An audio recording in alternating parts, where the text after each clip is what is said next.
Alors nous avons parlé dans la vidéo précédente de la montée de l'islam en France, etc., etc., avec chiffres à l'appui, hein, je t'invite à aller voir cette vidéo.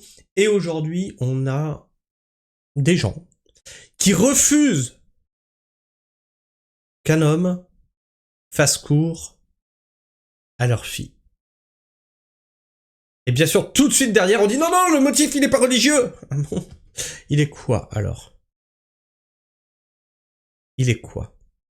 Petit rappel. On a eu déjà les féministes qui ont elles-mêmes, demandé à ce qu'on sépare les hommes des femmes dans les salles de sport, dans les rames de métro, dans les trains, etc. Ils veulent des espaces non mixtes. La religion musulmane demande ça aussi, hein, des espaces non mixtes. On revient quand, j'avais posé la question lors de cette vidéo, on revient quand à l'école pour garçons et l'école pour filles. On y vient les gars, à force de céder à tout, on y vient. On va faire le tour bien entendu de tout ça, mais avant de commencer, le tracteur à thon. Est-ce que tu connais le tracteur à thon ? Non, c'est pas un raton sur un tracteur. C'est une cagnotte pour aider un agriculteur. Tu peux, toi, aider un agriculteur à développer son outil de travail. Je te mets tout ça dans le lien, dans le commentaire épinglé. Tu as le lien vers la cagnotte, tu as le lien vers le short qui en parle, et tu as le lien vers la vidéo qui fait le point et le bilan sur où on en est de cette cagnotte. Mais sans transition, BFM TV. Un père refuse qu'un homme enseigne à sa fille à Rennes. Rennes. Déjà, Rennes...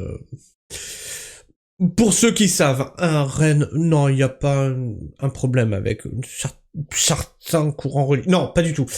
Courant religieux. Hein. Le motif n'est pas religieux. Alors pourquoi tu le... regarde. Un père refuse qu'un homme enseigne à sa fille à Rennes, indique le ministère de l'Éducation nationale, Édouard Geffray.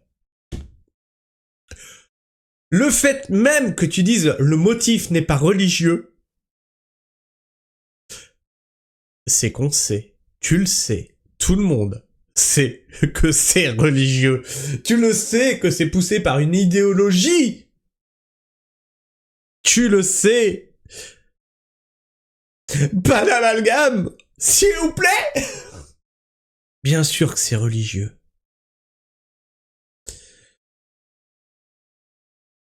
Ils ont refusé la caricature du prophète à Charlie Hebdo parce que le dessin était mal fait, ça n'a rien à voir avec une idéologie religieuse. Samuel Paty, non, c'est juste que sa tête ne lui revenait pas. Le motif n'est pas religieux. Arrêtez, sérieux. Arrêtez.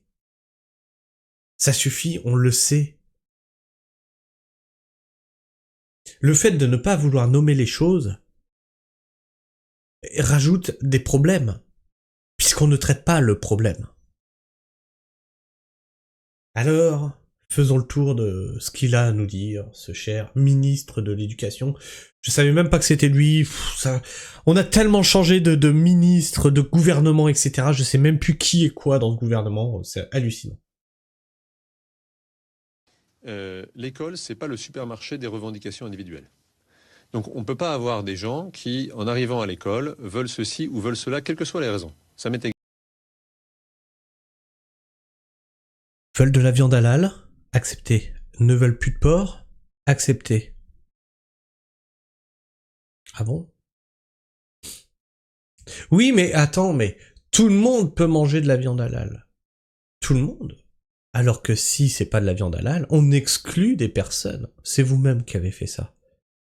Vous avez permis, justement, à ce que l'école soit un supermarché dans lequel on demande ce que l'on veut.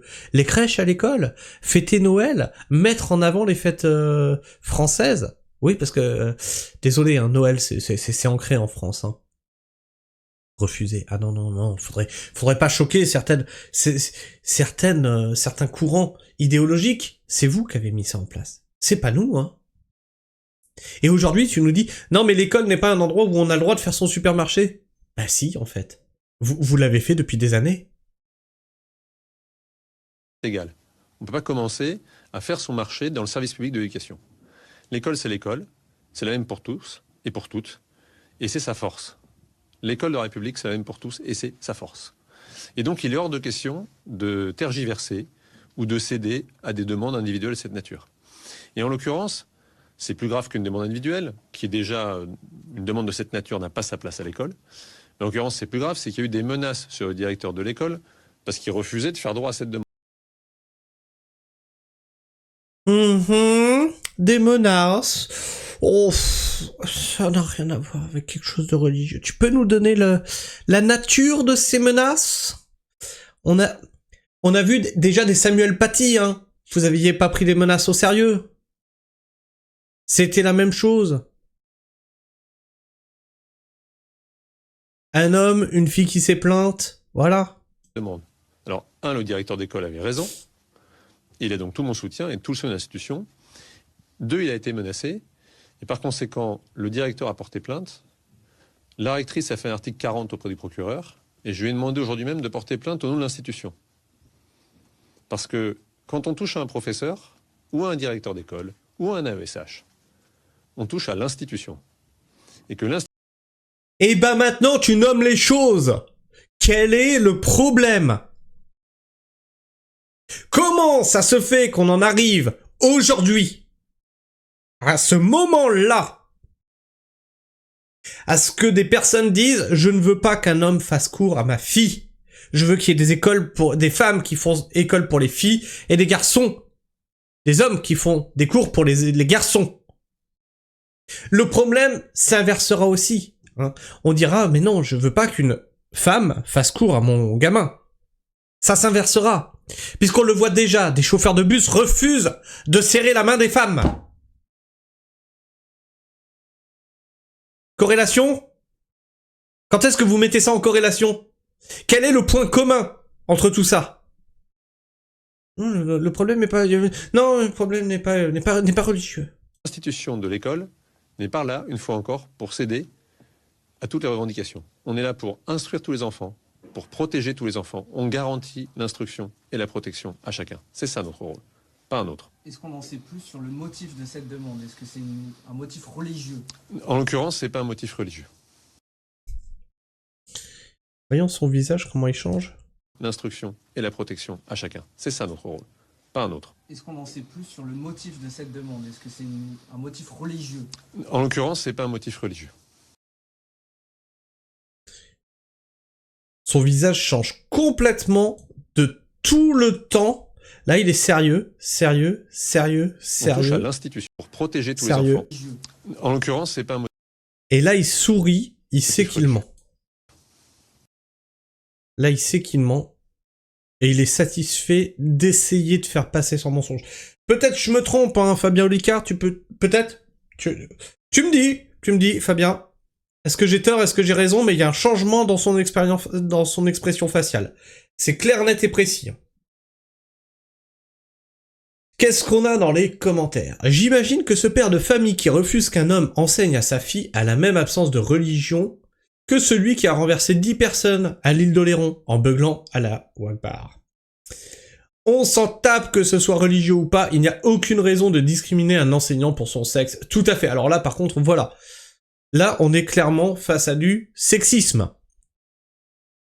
On est sur du sexisme.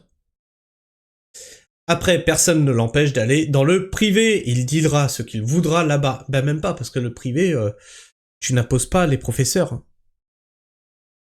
Pas du tout. C'est plus sérieux. C'est plus strict. Bien sûr. Et moi, ça m'a plu. Parce qu'en fait, dans le public, le problème, c'est qu'il y avait un sacré laisser-aller. Et peu de communication avec le personnel encadrant. Ils s'en foutent. Ils en ont rien à foutre. Et quand il est sorti de CM2, j'ai dit la fin de ta scolarité, ça sera dans le privé. Pour te protéger, parce que comme mon fils c'est pas un violent, il est comme moi, il est pas un violent. Et ben il se faisait martyriser. Il revenait avec des bleus, des traces de strangulation, la gueule râpée parce qu'on lui avait pris la tête frottée contre un mur. Et je vous rassure, hein, l'école elle était bien blanche. Hein. Bien blanche, hein, bien rurale, bien blanche, donc n'essayez pas de mettre de trucs là derrière. Non, on a juste des petits cons. dans les écoles. On a des petits cons. Et quand tu ramenais ça aux profs, ils s'en foutaient. Ils s'en branlaient. Jusqu'au moment où il est revenu avec une espèce de marque là sur la joue, j'ai dit ça suffit là au bout d'un moment. Je vais en gendarmerie. Donc j'y étais en gueulant. C'était moi qui étais violent. Ah oui, verbalement, parce que j'osais me plaindre, dis donc. J'ai dit, vous savez quoi? On arrête tout, il part dans le privé, c'est bon. Ça fait des mois et des mois et des mois et des mois que je communique là, par le cahier de correspondance. À quoi il sert? Il y a pas de correspondance en fait, il y a que moi qui communique. Ça va que dans un sens. Il a été dans le privé, tout s'est arrangé. Et je suis du genre, à quand un prof me rapporte quelque chose par le cahier de correspondance, remettre une seconde punition par derrière. Parce que pour moi, un professeur, ça se respecte. Un professeur a voué sa vie à apprendre des choses à des enfants. Ça se respecte.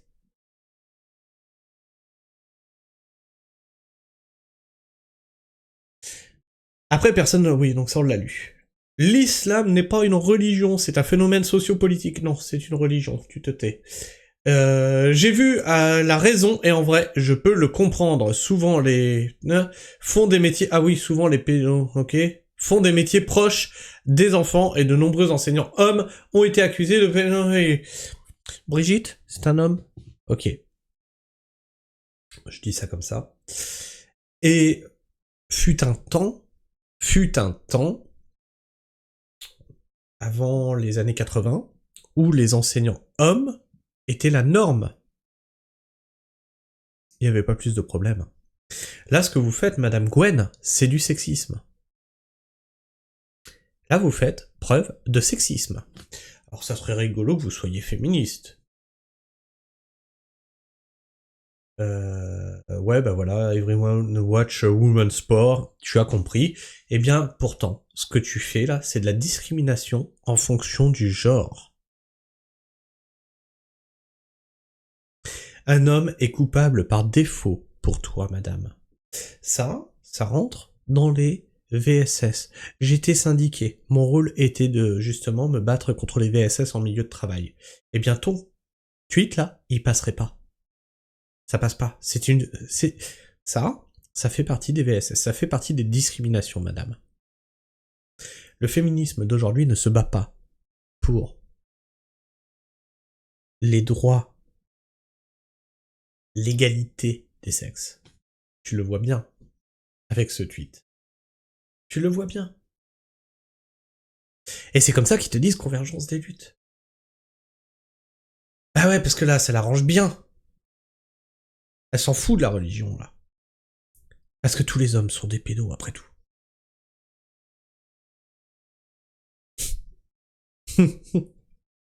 Incroyable. Incroyable.